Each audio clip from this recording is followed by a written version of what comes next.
Rabu 8 April 2024. Sorry, 2026.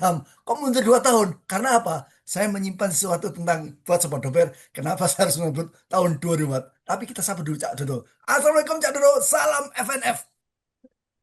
Waalaikumsalam warahmatullahi wabarakatuh. Salam LFF dan selamat pagi juga pemirsa di seluruh Indonesia. Apa kabar Cak Jarot? Ini dunia politik gonjang-ganjing. Katanya istana lagi reshuffle atau kocok ulang. Apa benar ya Cak Dodo? Iya, itu santer sekali ini setelah adanya banyak hal yang dikritisi oleh netizen. Ini isu reshuffle sudah menguat kembali dan itu diiyakan oleh Sekretaris Kabinet Teddy Indrawijaya. Tapi dia menjawab dengan singkat, tunggu saja waktunya. Tapi kalau kita baca-baca di medsos, ada banyak menteri yang bakal di reshuffle nih, ada sekitar 7 nih. Ya, Siapa Cak? kita Spill lah, spill, ya spill. ada beberapa yang pingin di reshuffle, beberapa di antaranya dari 7 itu Menteri Pariwisata Ya. Widya Ningsih ya, ada Natalius Pigai, kemudian ada juga Menteri KKP Trenggono Wahyu Sakti Trenggono, kemudian ada Zulkifli Hasan, Menteri Pangan, Koordinator Pangan ya, Menteri Komdigi, Mutia Hafiz. Kayaknya banyak sekali nih yang ada beberapa dari Golkar yang bakal di reshuffle. Tapi ya biasalah itu kalau menjelang reshuffle sama menjelang pengangkatan menteri bersiliweran tuh nama-nama itu yang kemudian muncul dan kita tahu itu adalah upaya untuk mengangkat kalau pas jadi menteri dan upaya untuk menjatuhkan pada saat reshuffle. Ya sama seperti saran Teddy, kita tunggu saja loh. Jadi saya menjiplak omongannya Cak Lontong ya. Politisi itu Hmm. ada dua. Ya, Jenisnya tiga, tapi saya ngetop dua. Dua di antaranya adalah satu. Ini politisi yang ingin flashback ke zaman Orde Baru, Mas. Flashback. Dia inginnya kayak kayak dulu lah. Sobat Doder mungkin bisa menemukan kesamaan antara rezim Prabowo dengan rezim Orde Baru. Ini adalah politisi flashback. Yang kedua adalah politisi cashback, Cak. ah, Dia tidak bekerja kalau tidak mendapatkan sesuatu. Dan ini kita temui pada beberapa kasus. Katakan MBG dan Koperasi Merah Putih. hmm. Oh itu maksudnya kategori menteri cashback ya. Cashback dia. Politisi cashback Ah. dia, Mas. Ya, ini MBG ini nggak pernah selesai nih masalahnya. Setiap hari ada saja masalah dan tidak pernah belajar dari masalah, tidak pernah belajar dari kesalahan dari berbagai daerah. Dan lucu sekali ini apa namanya ketua BGN itu ada puluhan bahkan ya belasan pernyataan yang kontroversial. Yang terakhir soal pengadaan motor nih. Soal pengadaan motor itu karena dipersoalkan pengadaan motor itu kenapa tiba-tiba dan coba nanti disebut lagi Cak Jarod harganya berapa. Tapi jawaban yang justru menggelikan itu bukan menjawab persoalan tapi menjawab yang mengatakan bahwa motornya belum didistribusikan. Ini kan bikin sengkil ini. Bikin sengkil, sengkil perut ini jawaban kayak gini. Jadi, Sobat Doder, kalau berapa minggu yang lalu, itu kan Koperasi Desa Merah Putih mengimpor Hmm. 105 mobil untuk koperasi. Udah 105 mendadak, ribu. ya, 105 ribu. 105 105 ribu. ribu. Maaf, kurang ribunya. Itu Iya. dikomplain, mendadak, udah diprotes, tetap kekeh, tetap jalan. Sekarang mobil motor MBG didatangkan tanpa tanpa apa? Pembahasan apa? Sekitar 60 ribu harganya, Cak. Sobat Doder. Sekitar 60 juta. 60 Ini juta benar. apa 60 ribu? 60 60 juta. juta apa 60 ribu? 60 enam juta. puluh ribu itu jumlah motornya, Mas. Oh Personil. ya, 60 unit motor yang harganya per hmm. unit 60 juta. Ini motor listrik. Nggak tahu. Ini merek apa? Kemungkinan dari Cina, Mas. Ya, ini lagi-lagi yang membuat kita juga geleng-geleng kepala. Sebetulnya 72 ribu unit Hmm. itu yang diklarifikasi oleh Pak Dadan karena dia Hmm. mengklarifikasi dikatakan netizen ada sekitar 100 ribu unit, tapi dia mengklarifikasi 72 ribu. Lagi-lagi bukan itu jawaban publik yang diinginkan publik itu kenapa tiba-tiba dan harganya semahal itu, apa mereknya. Emang Indonesia tidak bisa mengupayakan itu karena untuk motor-motor listrik ini kan merek-merek yang sudah terkenal di Indonesia atau bahkan merek-merek yang bermunculan dan itu diproduksi di Indonesia itu sudah banyak sekali, tidak harus impor. Itu soal motor. Soal mobil 105.000 unit tanpa pembahasan, tanpa minta izin, tanpa koordinasi dengan DPR, tiba-tiba sudah datang di Indonesia. Ini negara kalau diatur dengan sporadis kayak gini, gimana mau maju? Gimana rakyat nggak kesel? Gimana rakyat nggak mau teriak seperti itu? So, semua yang berkaitan dengan pengeluaran anggaran negara harusnya kan dibicarakan dulu dengan wakil rakyat. Dan ini dibiarkan gitu ketika BGN melakukan tindakan yang apa ya, amburadul, jungkir balik, semaunya sendiri, berjalan mulus semuanya. Hanya ramai di pemberitaan, di protes-protes, tapi kemudian tetap saja dilakukan. Ini buruk sekali pengelolaan negara kayak gini, Jajar. Pengadaan motor MBG ya, ini beberapa pengamat itu membuka. Ini pembeliannya mempergunakan sistem e-purchasing. Jadi senyap, Hmm, tidak bisa dipantau oleh publik, dan tiba-tiba sudah hadir secara fisik.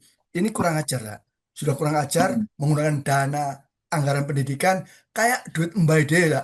Jadi benar-benar hmm. politisi cashback. Ya, Dadan ini salah satu contoh politisi cashback adalah Dadan. Coba kalau dia dibayar UMR, mau nggak bekerja itu, si Dadan itu. Iya, harusnya begitu supaya supaya tidak menjadi apa ya, supaya mereka tahu gitu loh bahwa dia menduduki jabatan itu karena mengincar gaji yang besar, yang tidak terkontrol, yang kemudian bisa mengupayakan atau mengusahakan barang-barang, mengimpor sesuka hati. Jadi memang anak buah Prabowo Subianto yang satu ini memang lucu ya, lucu dan kasihan itu. Sejak awal program digulirkan nggak pernah sepi dari masalah. Nah, mungkin bisa juga ini kita desak supaya Pak Prabowo mereshuffle si Dadan ini. Karena setiap hari pernyataannya membuat nek dan bikin pusing masyarakat Indonesia. Ini Hmm, memang memprihatinkan. Ketika terjadi reshuffle, barangkali saya salah satu orang yang pertama kali menyodorkan nama Dadan. Kenapa? Pengadaan motor MBG dilakukan ketika Indonesia dalam keadaan memprihatinkan, Cak.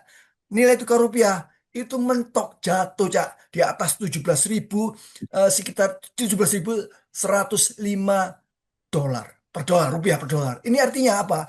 Ini terbawah sepanjang sejarah, melewati ketika terjadi masa-masa resesi tahun 98, ya. Dan di MBG ini penelitian terakhir yang dilakukan, survei terakhir, penelitian dan survei terakhir yang dilakukan oleh Selios, yang dikatakan bahwa ini makan bergizi gratis, itu salah total.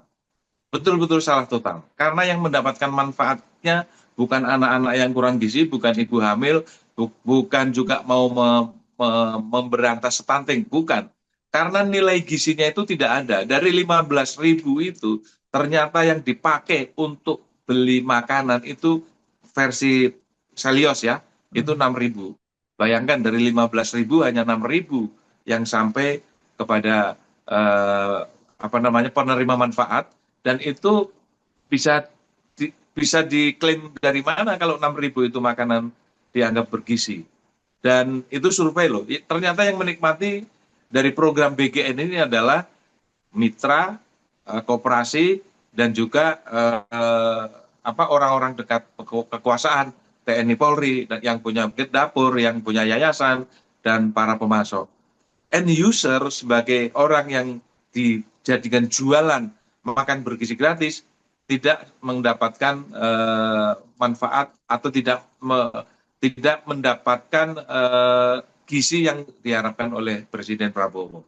Dan ini memang harus dievaluasi total. Jadi Pak Robo harus tebal telinga, jangan tipis telinga. Tipis kuping itu bahaya bagi seorang pemimpin. Ah, iya, Apalagi, iya Mas ya, apalagi hmm, penduduknya 280 juta saat ini ya. defisit itu mencapai 240 triliun, Cak, di akhir 2026. Bayangkan anggaran BPN defisit artinya apa? Kalau kita dagang tekor, ya, tekor nih, kita sudah tekor 240 triliun. Nah, apalagi sebentar lagi ini pasti akan dinaikkan ini harga BBM untuk mungkin menutupi defisit itu. Hmm. Tapi gejolaknya pasti akan lebih keras, lebih dahsyat ya, penolakan. atau juga keberatan masyarakat terhadap kenaikan harga BBM ini. Tergantung kenaikannya berapa. Kalau misalnya Pertalite mau naik 1.000 ya nggak masalah ya. Tapi kalau seperti yang beredar di medsos naiknya sampai 5.000, yang 10 menjadi 15.000 atau 14.500, itu kelihatannya akan terjadi gejolak. Dan kalau kita tarik benang merahnya, kelihatannya memang ada benang merahnya dengan ultimatum dari Saiful Munjani dan juga kelompok kritis bahwa pada di bulan Juni-Juli akan terjadi gejolak massa. Nah, ini kita lihat nih, kalau di digatuk-gatuk gitu ya, dihubung-hubungkan, itu sangat mungkin. Cuma pemerintah jeli atau tidak. Kalau tidak jeli, sesuatu yang diramalkan itu sangat mungkin akan terjadi. Kalau menyangkut jeli, jeli, Cak. Cuman barangkali tidak seorang pun yang berani memberitahukan ke Prabowo. Saya yakin, aku yakin. Karena seperti yang saya sebutkan, para pengamat itu Ya, sudah capek, lelah memberitahu Prabowo, tapi dia ndablek, Cak. Bahasa Surabaya ndablek, Cak. Iya, sekarang ada indikasi Banggar DPR mengusulkan, baru mengusulkan pemilihan LPG Melon pakai sidik jari. Artinya apa? Kemungkinan adalah BBM akan naik. wah, ini akan lebih bahaya lagi kalau pembelian LPG melon itu ya. Iya, Melon, iya. Artinya gas subsidi pakai sidik jari. Iya. Nah, ini pasti akan menimbulkan penolakan yang luar biasa. Karena sekarang ini memang daya belinya sangat rendah dan eh, bahkan orang yang tadinya dikira mampu itu sudah nggak mampu untuk beli LPG yang 15 kilo itu. Kalau itu dibatasi ya ini kita tunggu saja. Nah, tadi soal saluran informasi yang sampai kepada telinga Prabowo yang sangat terbatas itu sangat mungkin, dan ini sudah menjadi pemberitaan umum di kelompok-kelompok masyarakat dan juga di kalangan intelektual. Prabowo itu hanya mendengarkan 3 orang, tiga informasi yang berasal dari 3 orang. Pertama, Syafri Samsudin; kedua, Teddy Indrawijaya; dan yang ketiga, Sufi Dasko Ahmad. Hanya 3 itu. Bayangkan informasi yang begitu banyak hanya melalui tiga pintu itu. Kalau tidak melalui 3 pintu itu, tidak dipercaya. Artinya ya Prabowo bisa sangat mungkin tidak mengetahui keadaan yang sesungguhnya, dan sangat juga bisa dimaklumi ketika masukan-masukan dari para tokoh masyarakat, tokoh politik, dan akademisi tidak sampai kepada Prabowo karena mungkin salurannya tidak melalui orang itu. Kan seperti itu.